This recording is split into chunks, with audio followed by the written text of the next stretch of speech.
My name is Kate, and I'm a zookeeper at Roger Williams Park Zoo. My name is Khaz, and I'm also a zookeeper at Roger Williams Park Zoo. Hello, I'm John Rossi. I'm a touring drummer with a passion for animal conservation. When I'm on the road, I spend as much time as possible visiting zoos, aquariums, and conservation organizations. Now, I want to share those places with you. I'll be talking to keepers, vets, conservationists, anyone who can help me in my mission of connecting my people to animals through their people. Join me on my Rossifari. Hi, hello, how are you? Welcome back to the Rossifari podcast. All right, y'all. So this is an episode that was not planned and really almost should not exist, but it is such a great example of why I love doing this podcast. So this is an episode from Roger Williams Park Zoo. And it is all about binturongs and training and husbandry and the effects that those things had on just these two individual binturong lives. And it blows me away. And the reason I say this episode shouldn't exist is that this was not planned. This was not scheduled. We talk about this in the episode a little bit, but I heard this story while I was at the zoo and I was like, this is an episode. And everyone was super cool, and it became an episode. So now it is this episode, and I have to tell y'all, I'm not allowed to be biased, but this is one of my favorite stories I have ever had on the podcast. Hands down, it is just fantastic. I think you're going to love it. So before we get to that story, though, a couple of things. Do not forget to follow along at Rossifari on the socials. Make sure you hit subscribe on whatever podcast feed you're listening to so you don't miss any episodes of either the interviews or the Zoo News stuff. And don't forget that you can support the podcast for as little as $3 a month by going to patreon.com/Rossifari. So with all of that said, come and join me. I'm going to be introducing you to my friends Khaz and Kate, and they're at Roger Williams Park Zoo. And after a shift that they worked, we went to a food truck festival and sat down in the middle of a field and denied a squirrel some food and then did an interview. It's a good time, and I think you're really going to love it. So without further ado, here's the interview.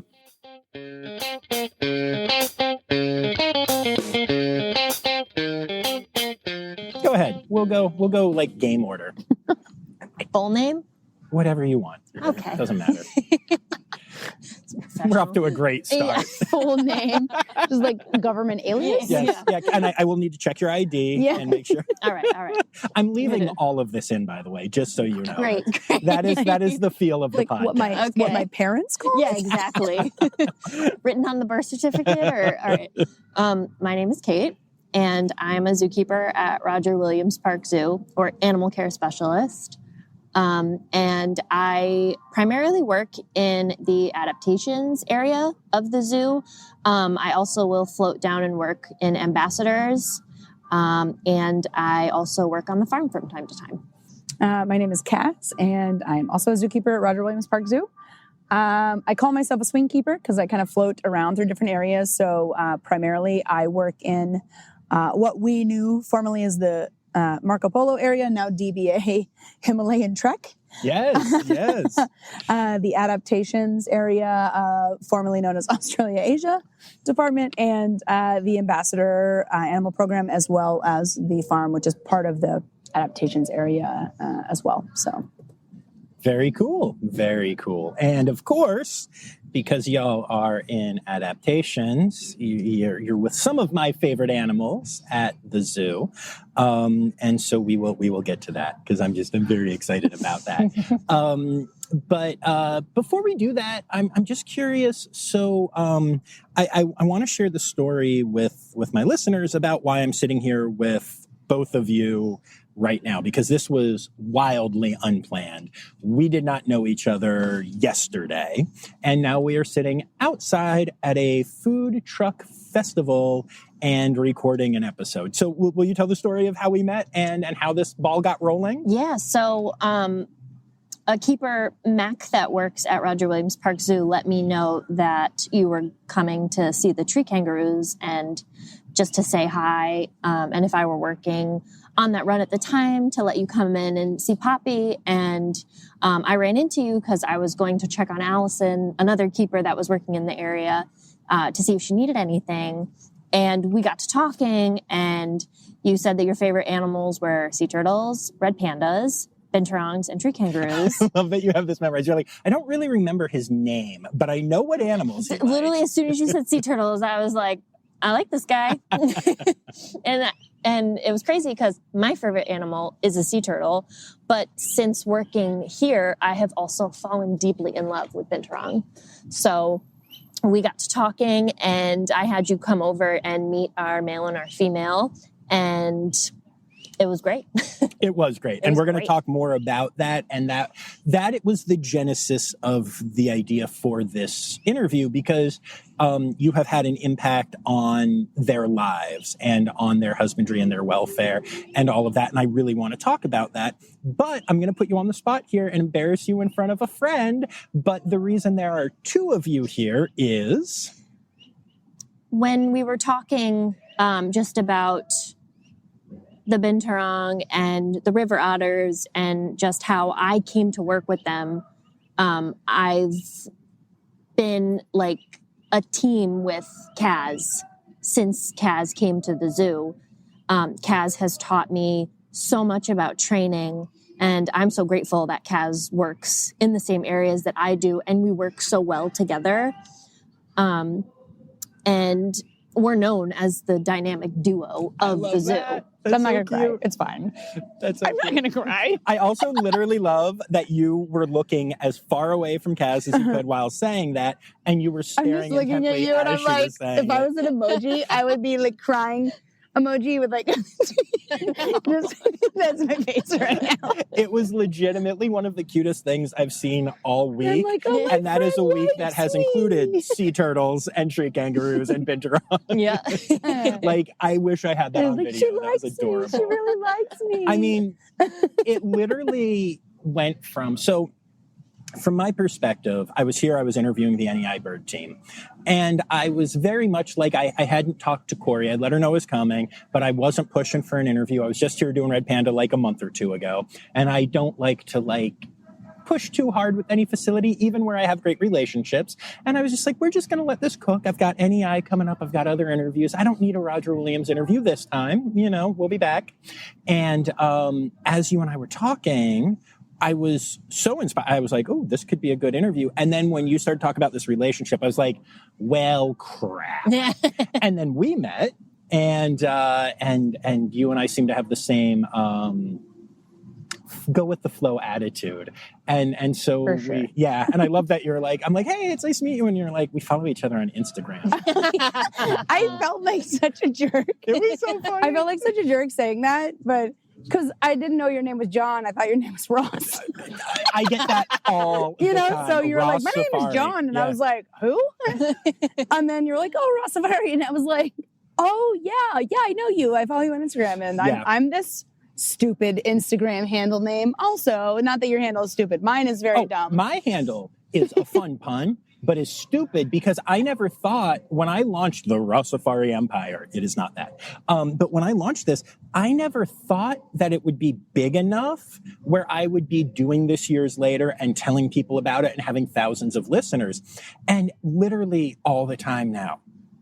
Even, just up here, I'm walking away from the sea turtle hospital, and one of the keepers comes running up to me and is like, what's your podcast again? And I'm like, Rossifari. And she's like, what? And I'm like, okay, so my last name's Rossi, and it's like Safari, and why didn't I call this Zoopod? Damn it. Why didn't I call it Zoopod? Opportunity missed. Yes. Yeah. And I'm just like, I screwed up so bad. But I also really love it. And a lot of those people are like, no, that's actually really creative. And I'm like, yeah, but it sucks to explain. You're like, cool. So I thought it was cleaner than it was. Yeah. It translates really well. I'm not going to justify myself. Thanks for asking. Back when I had 300 followers, I was like, woo, Rossifari. And we can say we're the Rossifarians. And Yeah. Oh, I like that. Right? Yeah. It's fun, but, you know. Yeah, but I felt so bad after that. I was like, oh man, that was a cold opener. Good job, Khaz. No, When I was just like, yeah, bro, I know who you are. And then I was like, gotta go, bye. Yeah. It's like, Corey and I had a good laugh about it. But no, that was fun. And then we were just like, we chatted on Insta, and I was like, I don't know, I'm around. And you're like, we're around. And now we're at a food truck festival. So Yep. rock and roll. I sat Khaz down at lunch that day and I said, Khaz, I have to tell you something. Sit down. Don't be mad at me. And they're like, I know, we're going on a podcast. I was like, dang. I was so excited I was to tell like, you. one, I can never be mad at you. Two, I already know. It is amazing to me, just since we've all been sharing off the recording about our own journeys and stuff, it is really amazing to me to be in a place now where I can literally just be standing at a zoo, meet someone, connect with the PR for 30 seconds, and a day later be hanging out. And like, it's not just the trust of the zoo, but y'all are trusting me. Here we are together. You're out of work. You're off the clock. And we're just hanging out, having a good time. And it's like the trust to go in and see the animals and be behind the scenes, and the trust from the zoo and the trust from y'all. It is kind of, it's really beautiful, and it means a lot. And like even Corey, who I have this great relationship with, and I've had a relationship with the zoo from very early on in the podcast, just mixing it up and just being like, yeah, you're fine. Go. Yeah. No thought, no question. I was just like, I okay. Maybe one day the imposter syndrome will go away. Probably should, but you know. Yeah. But yeah, we're not here weirdly enough to talk about me, but to talk about y'all. So let's dive right into the binturongs at the zoo, and start off by introducing them, and then we'll talk about maybe some of the stuff we were talking about yesterday. You've worked with them longer than I have. Okay. Kate was Okay. in it. Kate was the binturong keeper when I started. So, Which is crazy because I wasn't really allowed in there until very recently. So it blows my mind every day that I get to work so closely with them now. So we have two binturong at the zoo. Our male, Ricky, who is 18 years old. That's insane. He's an old man. He's so old. He's so good though. He's so good. He's a good dude. He's such a crotchty old man. Oh my gosh. He's a good dude. Yep. I felt so. You let me feed him and some grapies, and I felt very judged when one of them fell out of his mouth, not by you, but directly by Ricky, who literally looked at me like, "Come on, man, do better." Yeah. I'm like, "Oh." Yeah. He's like, who is this amateur? Yeah. I need to see a manager. But yeah, so tell me more about Ricky. Yeah. I've known Ricky for almost 3 years now. And when I started, I was told that male binturong can be very unexpected at times. So I should be very careful around him. And I got to know him through the years, and I've had to work very close with him due to some of his health conditions since he is so old. So the kind of relationship that I've built with him is very different from keepers that have worked with him longer, which is shocking to me. And I can kind of teach people more about them than just, their bite is worse than their bark. Yeah. More than just your quick 10 biofacts about binturong. Yeah. Exactly. Yeah. And then we have our female Poppy. I believe Poppy is 7 years old now. And she's been a tough animal to form a bond with. She used to be a keeper that worked here previously's go-to girl for training. And when that keeper left, she kind of fell into almost a depressive state. And we were talking about almost like an end-of-life plan for her because she was failing to thrive. And, she wasn't really eating and wasn't going out on habitat. And so that was a reality that I've never faced because I'm still what the zoo field refers to as a greenkeeper. So I kind of brought this all to Khaz, and we kind of just came up with a plan. Like, okay, Poppy's dealing with this. How can we make it better? Like, how can we give her more confidence? How can we make her trust us more, you know? And now when I go in there and I like pull the target stick out, she's like up, ready to go, wants a grape. We'll shift from holding to holding space. I've gotten her in a crate. I've gotten to inject her voluntarily for a major procedure. So it's crazy that I've come so far so fast. All right, we'll be back after this quick break. Welcome to Tiny Expeditions, a podcast about genetics, DNA, and inheritance from the Hudson Alpha Institute for Biotechnology. In each episode, we explore the exciting world of genetic research.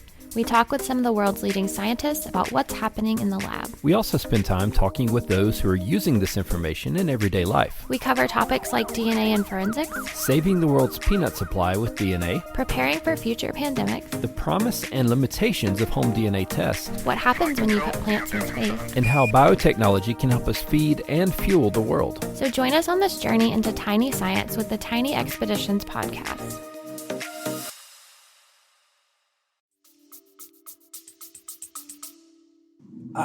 This might be a weird thing to say, but I'm proud of you for that. I think we need people like that. I'm doing it in the mic. Can you hear me yes. snapping Oh, yeah. in the mic? I can hear you in the mic. Yes, very good. No, yes, all the snaps. For your eardrums? No, all good. That's why we turned you down.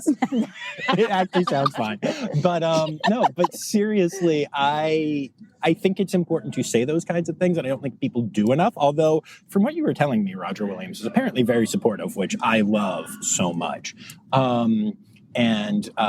But that's really cool. So what did y'all come up with? And talk to me about the collaboration and how you came up with this plan for Poppy, because oh my God, she is so beautiful. She seems so sweet. I posted pictures of them today from yesterday, and I had this thought that I was like, maybe I just like binturongs because I have insane bedhead, and they always look like they have insane bedhead. But Poppy looks like a beautiful little stuffed animal. Yeah, she's beautiful. Crazy. Yeah, she's beautiful. So what was this plan? So when, just kind of piggybacking on what Kate was saying, when I started, Poppy was very ill. She had just undergone some surgery. I believe we took her to Tufts and did some serious diagnostics with her.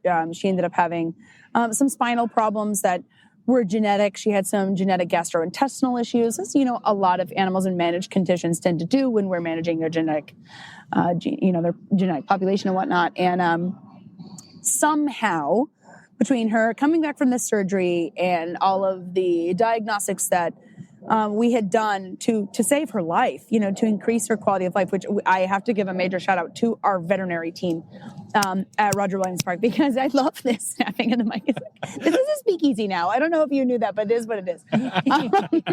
So I have to give a major shout out to our veterinary team, because they really went above and beyond to figure out what is bothering this animal, what is going on with her, why is she in pain, why is she not behaving in the way that she needs to be, and what can we do to increase her quality of life, and like what is realistic and what isn't. But then also with that pursuit of knowledge and saying, okay, if this is strange, like we're going to write a paper on this, we need to write this up because this is unique. And so that experience was really impactful for me, coming on as a new keeper, being like, nobody really knows what's going on with this animal, but you have this team of people who are so committed to finding out what the heck is going on. So I don't know her exact diagnosis, but and that's just not with Poppy.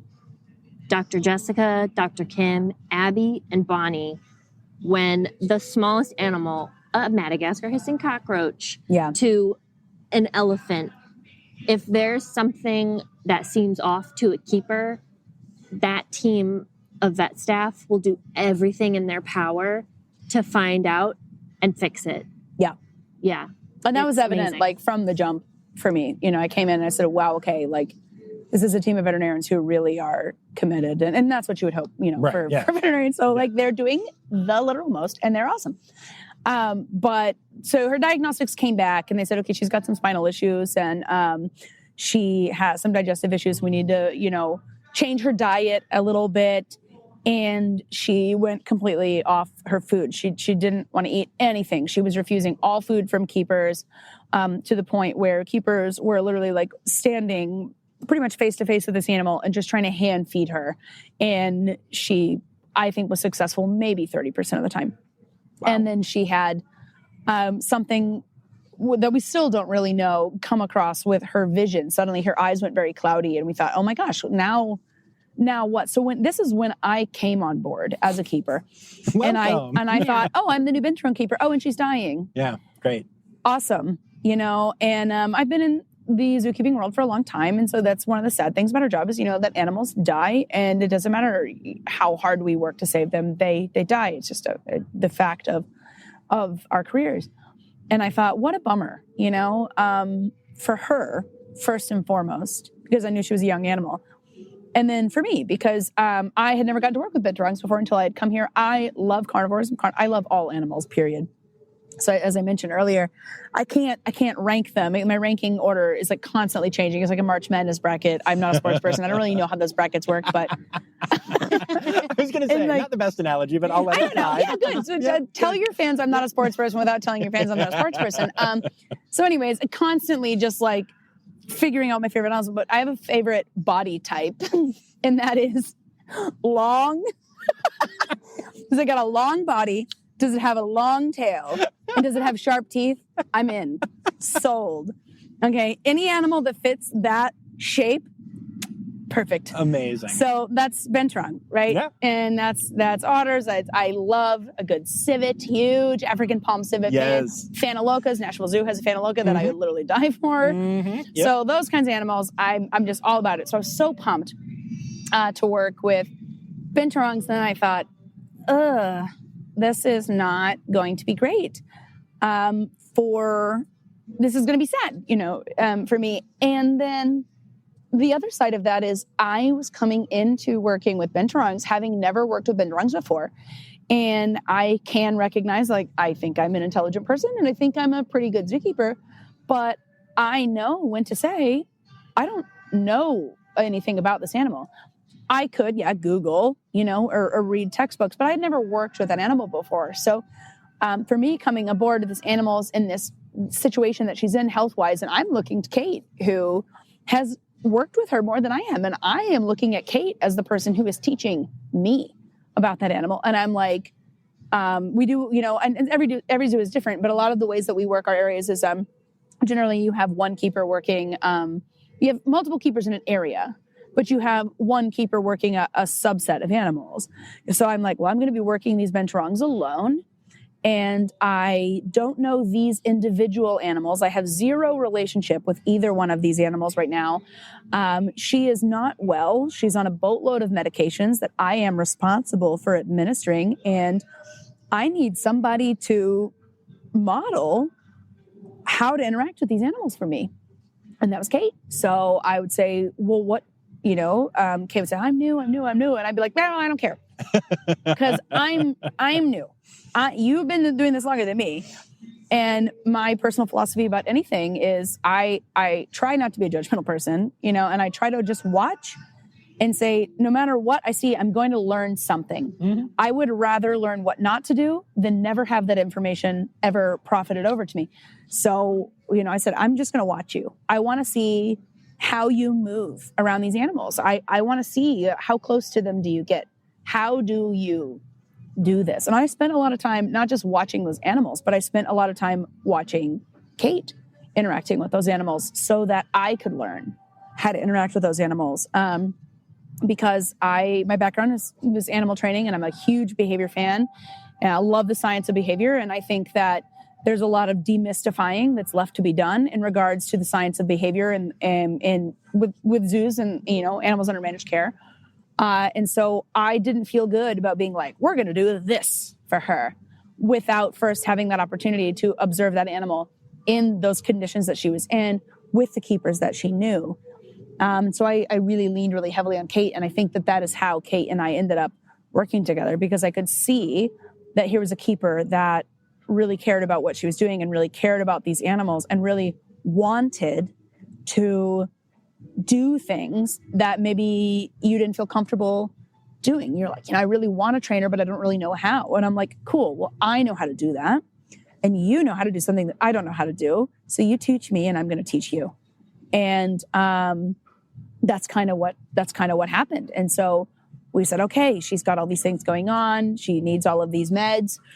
And we all sat down with management and we said, let's talk about the medical stuff, because obviously physical health of your animal is very important in terms of our humane hierarchy, making sure that, their physical needs are met first. And then we'll kind of move through that pedagogy of trying to figure out what we can change. And I brought behavior science to the table in that conversation. So we said, okay, we know these are the things that she's dealing with health-wise. So now we're going to look at her environment and how can we manage her environment to make her more successful. So that pretty much included a complete change of the way her interior habitat was set up. We advocated to increase perching space for her, but perching space that was accessible, understanding that she will always have these spinal issues that she has. She is not able to climb as deftly as a standard binturong. She does use her tail, but not in the same ways that other binturongs do. So we're saying, we have binturong specific behavior, this umbrella of behaviors that binturongs as a species do, but we're looking at this individual animal right now. And we're looking at Poppy and what is Poppy capable of right now? And how can we set up her environment right now to increase her quality of life?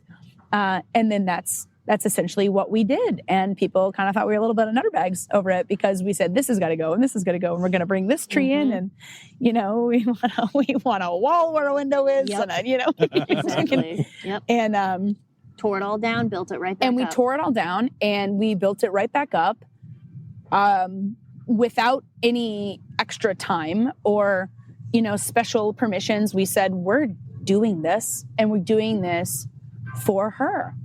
And so we changed her environment. And then we said, okay, now we're going to look at her behavior.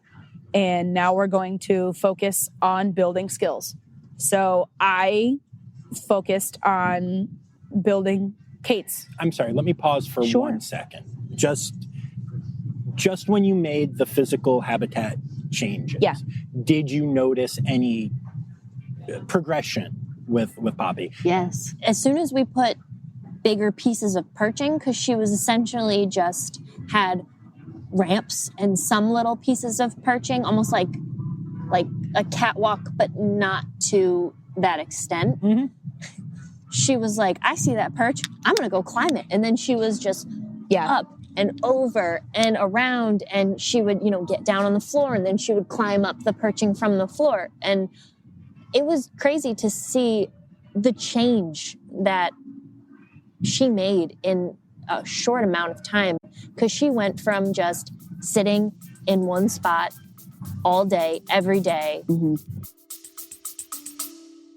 All right, we'll be back after this quick break.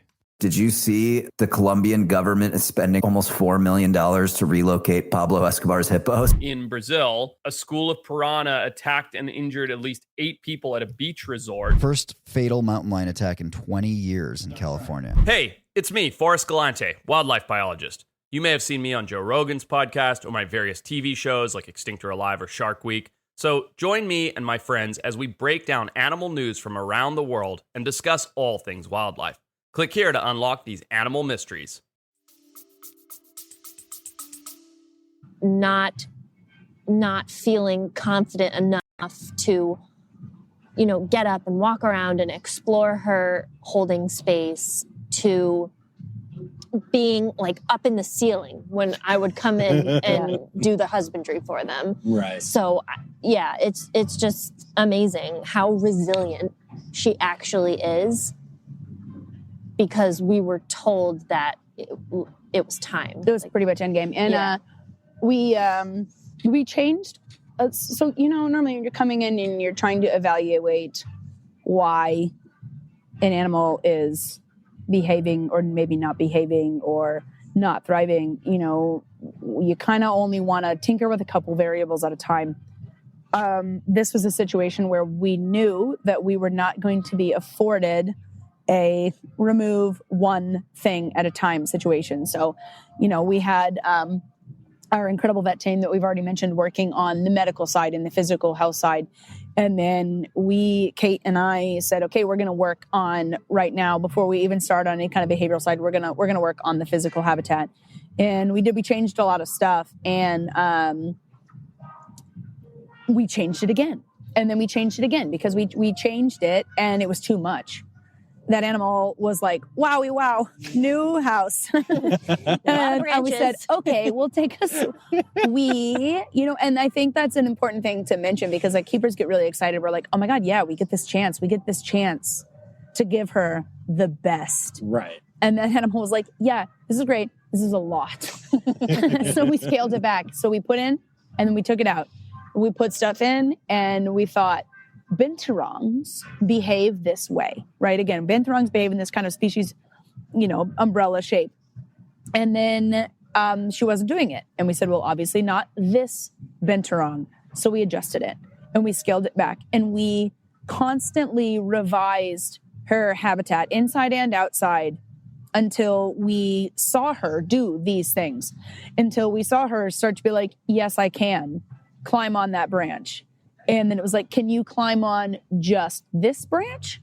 Or is it this height of things? And so we slowly built her world and increased these species-specific natural behaviors for her in a way that was not overwhelming, in a way that allowed her to have a lot of successes with those. And then we removed also a lot of the furniture that she had not had success with. So with some of her spinal injuries and going down is harder on her. And obviously binturongs don't see as well as other animals. And so we were like, maybe there's a depth perception issue here. So we changed the incline of a lot of her perching. And that made a huge difference. We made the perching much, much longer, but a lot less steep. And then we saw her begin to engage in these behaviors that you would think a binturong would be behaving in. And then there were certain items in her habitat that she didn't want to use, maybe because they were wobbly. And people would say, well, they need that, calisthenic ability and they need that core strength. But this individual didn't have that. Right. So we took that out and we replaced it with something that she could use. And it wasn't an overnight process, but it definitely was in a relative short amount of time to see her become the animal that I don't think anybody realized that she could be. And that was truly wonderful. And then when she started moving around, we said, all right, well, she's doing great.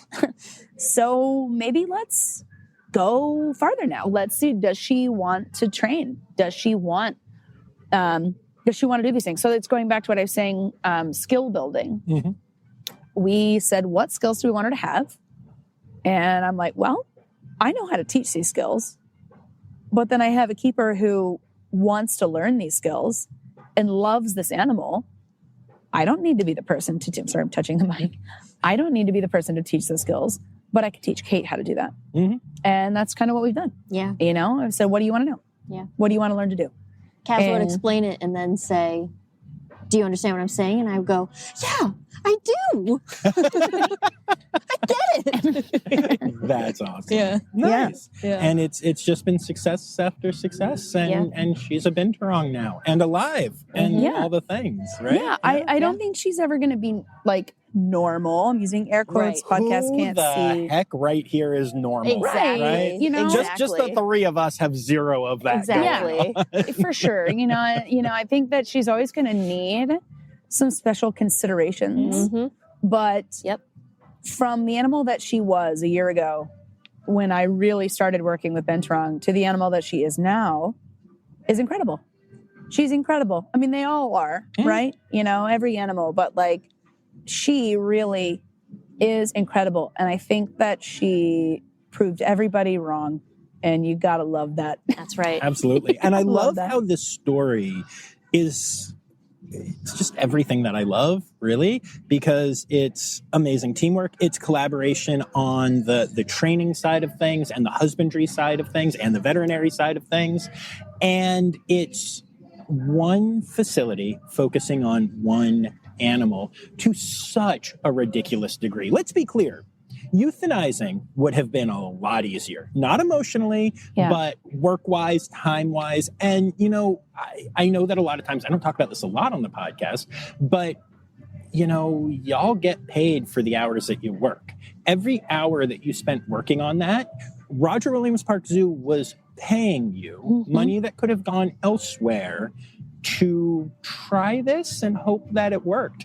And the fact that it did, and that time and patience was there from the zoo, from your supervisors, most importantly from y'all, is really incredible. And I love that you approached it from all different sides, and it built this thing. That's that's such a beautiful story. That kind of thing just always melts my heart. Like, that's just so cool. Yeah.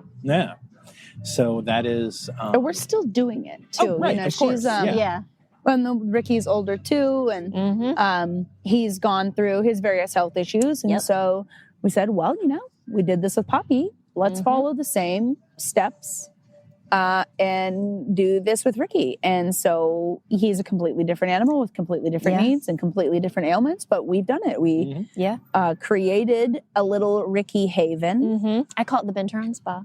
Yeah, it's a binturong spa.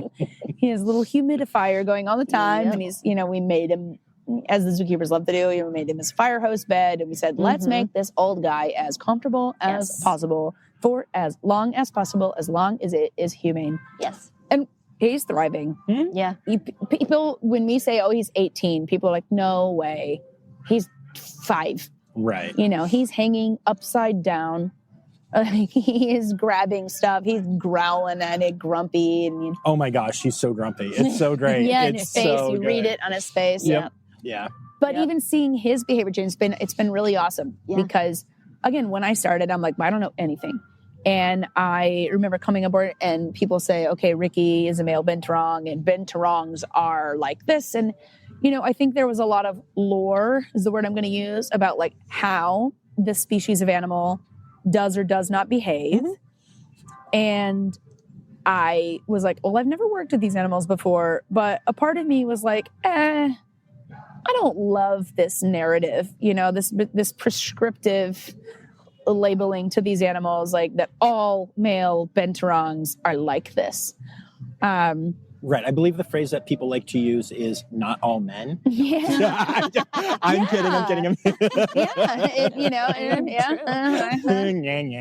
Sorry. It was just, okay. It was there. It's funny. It's funny. Yeah, it is funny. But it's like that. In all seriousness, Well, and that's one thing that Vouder taught me. We were talking about Vouder earlier, who you love.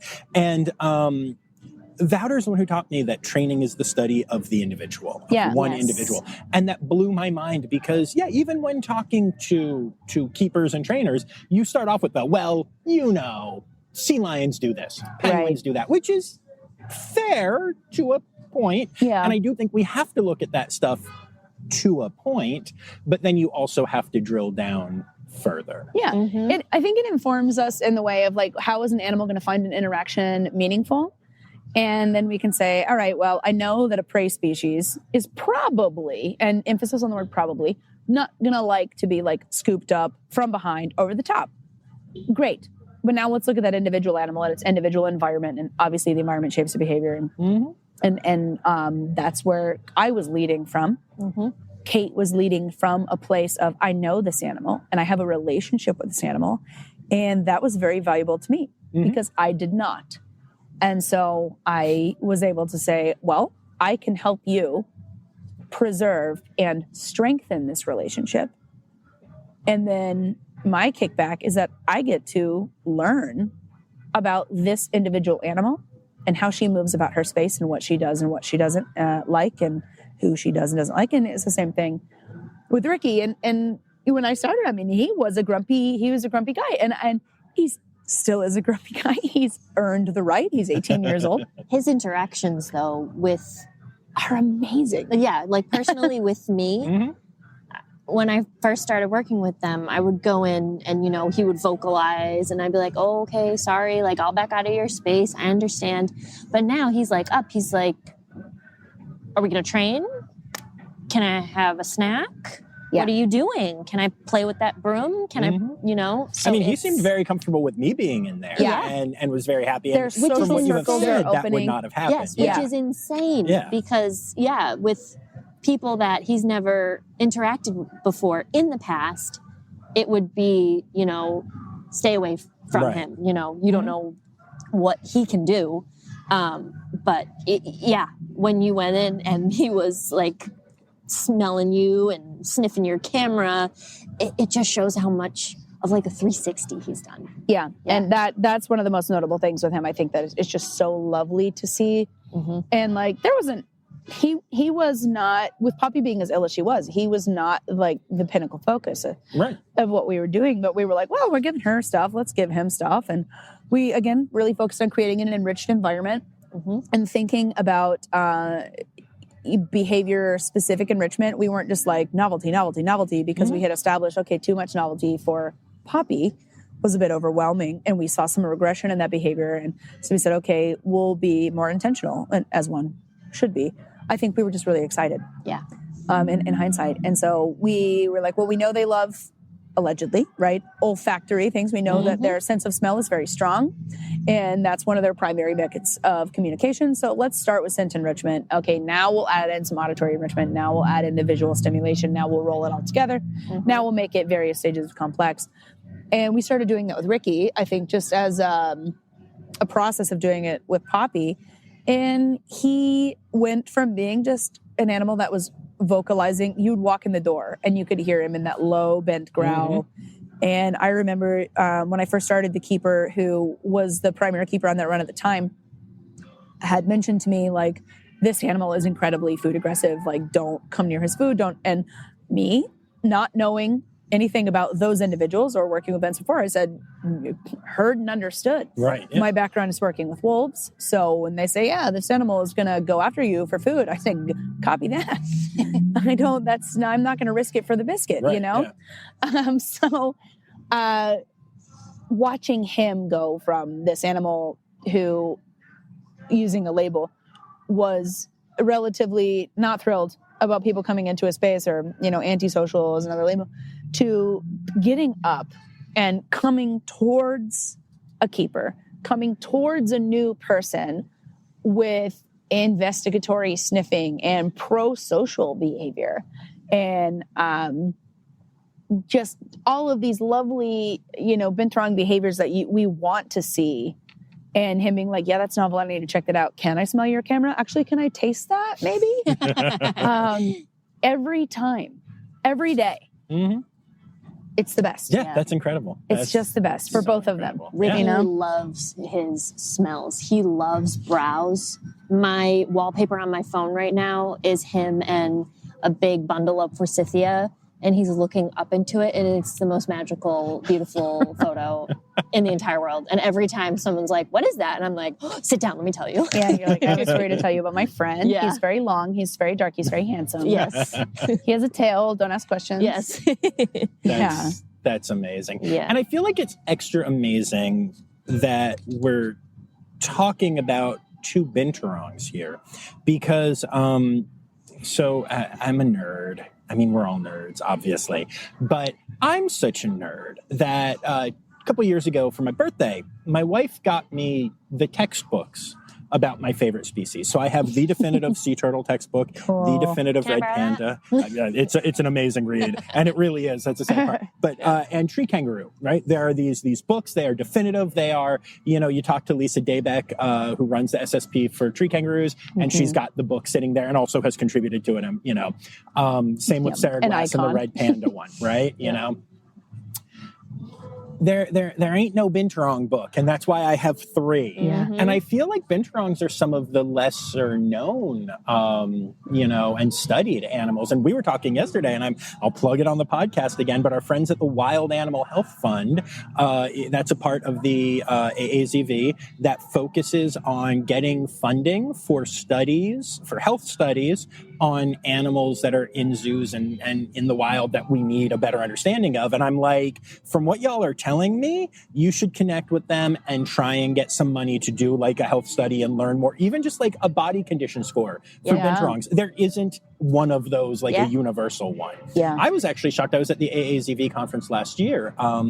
And they're still, or they were last year, officially presenting and trying to codify one for red pandas. And red pandas are way more common and way more popular than binturong, but there wasn't one until last year, and that blows my mind. Yeah. Tree kangaroos, Matchy's tree kangaroos, there's been one forever. The team here was nice enough to send it to me, and I'm actually going to print it out and have it hanging in my And make it a office. print. Because again, nerd. Yes. But you know, it's fascinating where we have this info and where we don't. And the fact that binturong are a species that we don't have as much about. First of all, I know you already wrote down Wild Animal Health Fund, but yeah, you should. I think that'd be a great thing to look into. Yeah. But then also, just I think that makes it extra special that y'all had this progress, because it does come down to truly showing that it was about the individual. You didn't just consult the, in this case, literal textbooks that we're talking about with other species and do the thing. Yeah. That's amazing. Yeah. You know? Yeah. And we did plan it, you know, and I think I want to stress that is, you know, we did these things very quickly, but Kate and I were like, what are we trying to achieve? What is a meaningful life for this animal? Is she ever going to be, you know, swinging on her tail, doing backflips over branches? And probably not. What is achievable for her? And what are our like metrics of success? And having that and having those codified and then being like, okay, we are seeing an increase in the climbing and the exploration, and we are seeing a decrease in this behavior, allowed us to make decisions about how to further improve her quality of life and her habitat, and then ergo her behavioral repertoire. We would have late night conversations. We'd be texting, and I'd be like, what do you think about this? And then, you know, Khaz would shoot back and be like, how about this? Yeah. So it's a lot of off the clock stuff as well. Something about the job that's hard is to compartmentalize when certain things like this are happening. So you go home and then, you know, you pull up binturong facts. That's what I've been doing for a while now, because I would ask the questions to keepers that have been at the facility way longer than I've even been alive. Or I would ask the veterinarians and they'd be like, that's a great question. I don't know. So I would, you know, go on to the pages that other keepers ask keeper questions, and I would, you know, look on Google and try to read like scientific papers to learn more, because every day they're just so fascinating and we learn something new from them every day. Yeah, no, that's really cool. I did not intend this entire episode to be just this story in such great detail, but it has been. We're almost 50 minutes into the conversation. Wowie, wow. And that's amazing. And that I love that, because it shows the detail that goes into this. Like that's incredible. That was not my intention, but in a good way. Like every minute of this has been stellar, you know. You can edit it's so cool. me Oh, out. heck no. Just snip, Heck snip, no. snip. Just only when you were smacking the mic. I'm so sorry. I did that a few times You're too, fine. didn't I? You're fine. I'm so sorry. It's I got a very- B- I'm minus very in used to all of podcast this. today. I'm going to obsess about it for several days Yeah. probably. Oh no, this is going to sound so good. I think. I mean, honestly, this is my first time using this setup. I'm pretty sure we're catching it all. It looks like we are. Yeah. No, but that's amazing. And the fact that so much went into it, that there's an entire podcast in it, makes me so happy. You know what I mean? Like, all joking aside, that's incredible. That's because, you know, at some facilities and at, you know, unaccredited places and at stuff, there's not that much thought that goes in. You couldn't do the conversation that we just had, because it required depth and understanding. And like I said, teamwork and just all that jazz. And I am so appreciative of you both for sharing this, but also just, like I said, for doing the thing. Like, as a binturong lover, it means the world to me that those two are here and healthy and happy and thriving. And I've seen it. with my own two eyes and can vouch. And that's very cool, you know. I look forward to hearing more stories from you both down the road about what the dynamic duo is doing at Roger Williams Park Zoo. Even if Khaz leaves me, I'll still be texting them. Well, and that's the beauty of this industry. I know. But Khaz, you're not allowed to leave. That's what I say. I'm now. like, you're not allowed to go. If I go, then you can go. Okay. Just start applying for positions together if you ever decide that you're not going to be here anymore. No, but that's very cool. So we are, like I said, though, at the end of our time. So would y'all like to give a shout out to any conservation organizations? Yeah. I thought this was going to take just a way different direction. So my background is working with wolves and their behavioral ecology. And so I'm a big carnivore fan. They don't really fit my long body. I mean, they kind of have a long body. So we're going to say like wolves kind of fit the long body, long tail, sharp teeth kind of vibe. But there is a organization called Voyagers Wolf Project up in Voyagers National Park in Minnesota. And they do incredible work. I have worked with them. I have never worked with Voyagers, so let's not misquote that. But I have, through my previous jobs, engaged with them before. And they put out some really, really awesome hard science on the behavior of wolves, the effect of wolves on ecosystems, the importance of predators on ecosystems, and just greater conservation methods, and really dispelling a lot of myths about coexisting alongside predators. And if we're going to tie it back to binturongs in their native habitats are an apex predator, right? And so I look at a binturong and say, well, you're not a wolf. But really where a binturong is from, they are, the top of the food chain there. And so when you have got conflict with predators, conflict with painted dogs, and Botswana is conflict with the predator. You've got conflict with wolves in Minnesota, conflict with the predator. You've got conflict with civent adjacent animals like binturongs are. You've got conflict with the predator, and they do a lot of coexistence messaging, and they do a lot of really great hard science and hard data that they put out there to the public to say, this is what we're doing, and this is why it's important. And I would shout them out. So it's Voyagers Wolf Project and Voyagers National Parks, or just go to zoos, man. Also that, yes. Just go to your zoo. I just heard of Voyagers, though, because so they just made, I forget if it was the episode that dropped today or if it was last week, but they have come up with solar-powered tracking collars for wolves that will get all kinds of different data because they don't lose battery and they can track longer and more broadcast more efficiently. I think it's going to make a huge difference. And think about the possibility for that, not just for wolves, but other animals, right? Other animals. So it's really, they do some of, I think, the best work out there, and they're an awesome team and really humble people. And not once they hear this. And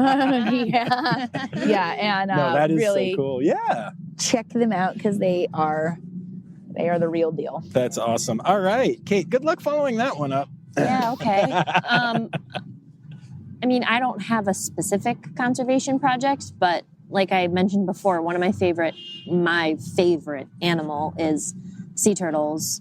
And I did a big project when I was a senior in college in Zanzibar, and I worked in Nungwi at a natural lagoon that rehabilitated green sea turtles. So I saw them from egg hatchlings to all the way up to, these giant adults that would just blow people's minds. And I learned very quickly that not a lot of people understand the real importance that sea turtles have to their ecosystem. Use reusable straws, educate people on the importance of even animals that you may think don't make an impact, but really they're the glue that keeps those types of ecosystems together. Trim those plastic drink holders so they don't get stuck around our turtles, and, use reusable shopping bags so the shopping bags don't end up in our oceans and the turtles mistake them for jellyfish.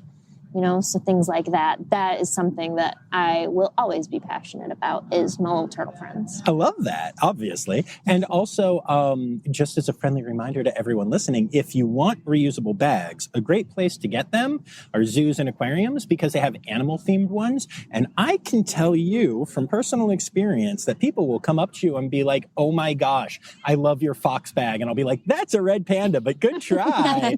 Nope, not an aardvark. It's a pangolin, not even close, but okay, good try. But it does spark a lot of conversation, and also they look really cool. Mm-hmm. Yeah, very cool. Absolutely. And, Kate, I'm sorry I interrupted you. Please Do you steal know my I have podcast. a giant sea turtle tattoo? My entire back is a tattoo of a loggerhead sea turtle. Yes, and that was when I was like, I think we're best friends now. Oh, yeah. That was like, little kid me was like, I'm going to be a marine biologist and also an astronaut, and maybe also all these other things that I never ended up being. But yeah, I love loggerhead sea turtles. I grew up, obviously, Georgia coast, and that's, we have like 5 different sea turtle species that nest on our coast, and loggerheads easily one of my top 5 favorite animals. So love this little sea turtle aficionado trifecta we got going on. All complete with tattoos Exactly. of sea turtles. We were whipping out our tattoos Oh, you have yesterday. turtle tattoo too? Yep, all Look 3 at of us this. have turtles tattooed With our on us. powers combined, it's like Captain Planet, but maybe better. Yes. Love it. We can That's clean the oceans amazing. when we come together. Yeah. I love it. that. So cool. If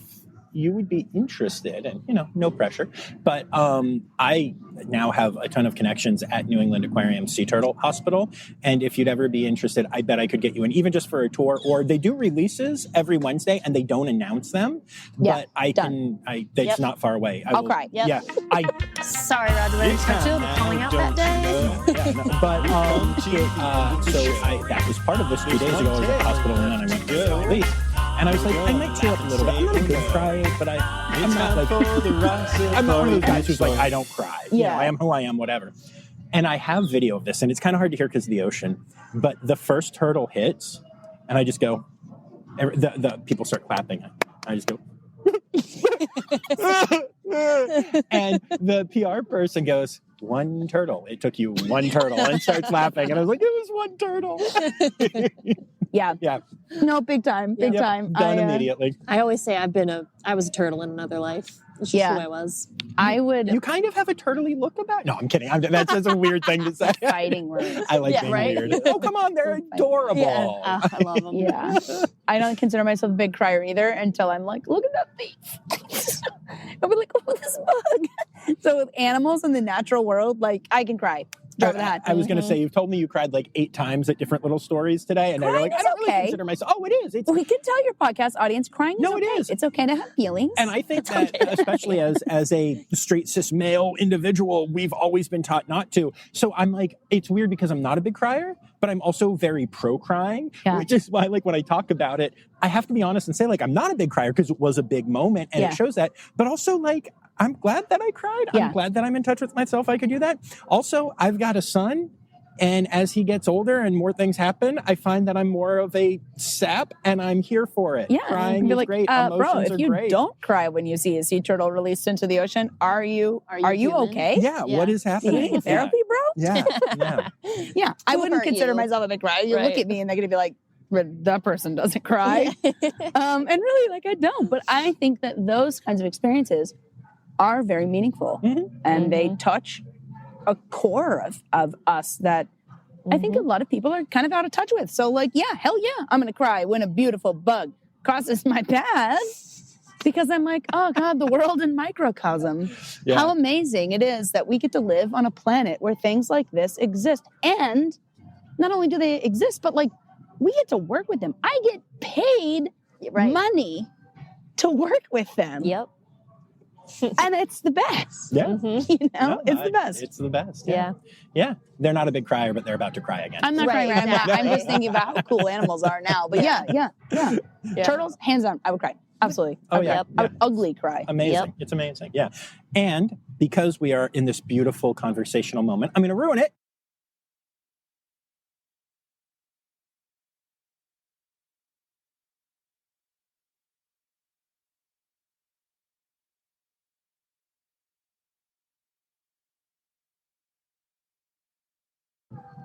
In my last facility, I had the distinguished pleasure of being able to hand raise and socialize 7 North American gray wolf puppies. And it was I've already fabulous. decided, by the way, not to interrupt, but I've already decided that I think I need you both on individually, because this was awesome for this story, but we talked about a lot of other animals yesterday. I know you have a lot of stuff, and you have a world that you want to talk about, I can tell. So I think we're going to have to double back to this. In the best way. I'm excited. I'll talk about anything. Also, I have people who come on regularly. Like, I have return guests. People love that. So no, this has been great for the binturong thing, but I'm already like, when can I have some individual time? Very much. But anyway, go ahead. So this was in the puppy raising process, and we were introducing whole carcass foods to the pups. And so we were feeding them whole rabbit carcasses, which is a similar practice that you see across a lot of zoos who do whole prey. And wolves are a very pro-social animal. And so I had a pup bring their rabbit carcass all over to me. So when we were raising them, we pretty much were rain, sun, heat, terrible weather. We were in it. And she had just ingested this whole rabbit, and she was very, very quite just chuffed, very pleased with herself. And she comes hauling over to me, and she sees me, and she's very, very excited. And she jumps up, and she is licking me all in the face, and she's kissing me all in the face. This wolf is a pro-social behavior again. And then she burps, and she deposited a whole rabbit foot into my mouth. Oh, those are lucky, So. And that is, I don't know if that is the grossest story, but that was awful. The fact that you don't know if it was the grossest story is also amazing. And it's very funny. It was very awful. Also very wholesome. And I did not throw up. And so I would like some stabs for myself. That's impressive. I did not throw up. But that was the first story that came to mind. And I was like, oh no, she did. She burped a rabbit foot right into my mouth. I, who was a vegetarian at the time. Oh no. Oh my God. Did not eat meat at all. And said, I love this animal. I think I'm going to die here. And that is my grossest story for the moment, for sure. That's a really good one. Oh, that's a good one. So mine that I can think of right now is I was working in the reptile room in education, and we usually will overturn all the mulch and all the exhibits daily to increase the humidity. Thank you. Got you, humidity. fam. Thank Good you. teamwork. Long day. To increase the humidity. And so I was doing that in the red-tailed boas exhibit, and I saw these like huge pieces of bark in the back. And I was like, oh my God, I gotta like move those around, give him something else to figure out in his exhibit space. And I grabbed it, and it was his crap. And it smushed all in my hands. I went in, I double-handed that exhibit because I was really overturning his mulch. And when I tell you that this poop was the size of a grown man's poop, that's why I went to reach for it, because I thought it was a log. I'm not lying. And I walked out, and I think I was working with our keeper, Diana, and I was like, Diana, I don't know what to do. I'm covered in poop, and I don't know what to do. Oh, yeah. Amazing. Oh, I have another one that you can use. Use this one instead of the wolf story, because it's a tree kangaroo story. Okay, I can use both. Oh, Trust me, my audience is all about This involves Kate, so it piggybacks on the wholesome friendship story. So, I love tree kangaroos, but I never had the opportunity to work with them. So I came here and I work with them now, and that's great. But I'm like relying on people like Mac, who I know you know is an expert in tree kangaroos, and Kate, who's been doing it longer than me. So I say, okay, teach me. I'm a sponge. I want to know. So recently, we had our kangaroos go through a breeding cycle, so Kewang and Marobi, and she was cycling, so we had them breeding on exhibit, and then we were told, all right, Joey watch, this is the deal. This is what it looks like when you're looking for a baby. These are the signs. And I'm like, great, got it. Sounds super easy. And I'm cleaning the habitat where it's on exhibit. It's the end of the day, and I'm cleaning, and I see this like bit of shavings. And I said, oh, that looks weird. Like, that doesn't look like normal shavings. And I reached down and I go, oh, that's pink. And I thought, oh my God, is this the Joey? Like, did I miss this Joey? And I reach down and I grab it with my hands and I pick it up, and it is gummy and pink and sticky, and it looks like it's fleshy. And I'm like, oh no, this is a Joey, but it's busted. Like, this Joey is deformed. This Joey didn't make it. This Joey is dead. And I was panicking. And so I called Kate on the radio and I'm like, where are you? I need to find you. I need to see you. Kate, I don't know what you're doing. Nothing important. And I come in the room. She's doing what she's doing on the ground. And I was like, I need you to tell me if this is a baby Joey. And I stick my hand out and I have it in my hand. And Kate dies laughing. And she's like, no, that's not a Joey. And I'm like, it's flesh though. Like, it's gummy, it's flesh. I was like, I tried to break it open. Like, it doesn't have any blood. And she was like, you're never going to guess what that is. And I was like, is it a baby Joey? Like, you have to tell me, because I'm freaking out. And I had a sperm plug in my hand. I was squeezing it and poking it. And I was like, is this a baby? And she was like, no. Just this stupid, sly grin on her face. She was like, not a baby. Not a baby at all. She was like, nice. I like to leave those on the counter in the keeper space and throw them at keepers that come in. So that was the day I learned they did that. I didn't know that they did that. And then I was like, ew. Promptly washed my hands. It was a very funny story. And then I told Mac about it later, and she was like, yeah, and if you put it in water, it like dissolves. And I'm like, so anyways. Treat kangaroo date night. Yeah, so it's not a baby Joey. Good job, Marobi. And ew. Yes. And that was a good one. That was pretty gross. That was funny. That's amazing. That was funny. And I learned something. She's like, is this alive? And I was like, I knew it wasn't alive because it had no head. Yeah.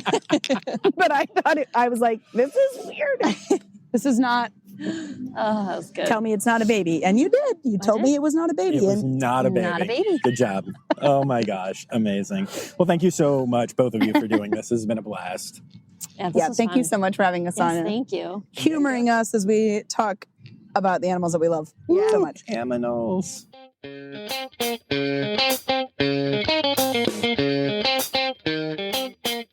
I feel like that interview is almost the perfect distillation of everything that this podcast is and that I, love about zoos. Just taking care of those animals so beautifully, looking at the individual, learning from each other, combining talents, being so passionate, doing homework, all the things. It's just like, I love it. These are the episodes where, like, when people ask me, if I care about my download numbers or whatever for the podcast, I'm like, I don't for my own edification or whatever, but like, I think that stories should be heard by everyone. Like, literally everyone, right? Like, Khaz and Kate should be like, I don't know, the movie of the week somewhere or whatever. And I just, I don't know. I find myself spending time with people and hearing these stories and getting to have these experiences and just being like, wow. There's no other way to put it. These two are incredible humans. The binturongs that we talked about are incredible binturongs. And it's very meaningful to me that I got to see these animals and hear this story and then bring it to all of you. So yeah, I'm just very grateful right now is really what I'm trying to say. I'm also grateful to my patrons, especially my Red Panda level patrons, including Dr. Laura Schenk, Dr. Stephen Williamson, Barbara Bennett, Jenny Owens, Kevin Williams. Yay! Red Panda level patrons. And with all of that said, the last thing that I will leave you with is a quick reminder to be here on Friday for Zoo News and to not forget that the word credits backwards is Steiderk. The Rossifari podcast is produced, hosted, and engineered by John Rossi. Editing and fact-checking by John and Dr. Zoe Rossi. Our theme song is Sevens by Nathan Burke, performed by Nathan and John. Interrupting John theme and additional voices by Taylor Isaac Gray. You can reach John directly on Instagram and Facebook at Rossifari or by email at rossifaripod@gmail.com. Rossifari is part of the Daydreamer Media Network. Now, stop listening to me and go visit a zoo.